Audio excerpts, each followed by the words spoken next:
बिस्मिल्लाहिर्रहमानिर्रहीम। दोस्तों, मैं हूं मोहम्मद तैयब कासमी और आप देख रहे हैं हमारा YouTube channel Tayyab Qasmi official.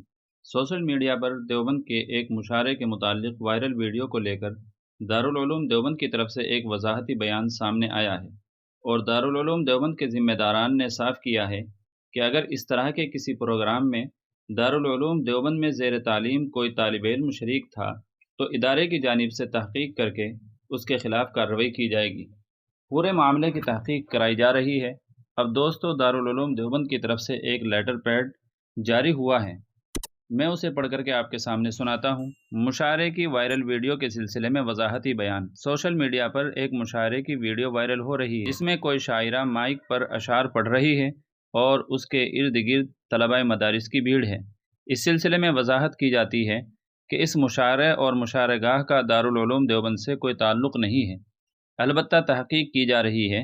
अगर उसमें दारुल उलूम देवबंद का कोई तालिब इल्म शरीक हुआ है तो उसके खिलाफ ज़ाब्ते की कार्रवाई की जाएगी मिन जानिब दफ्तर एहतमाम। दोस्तों, ये था दारुल उलूम देवबंद का लेटर पैड।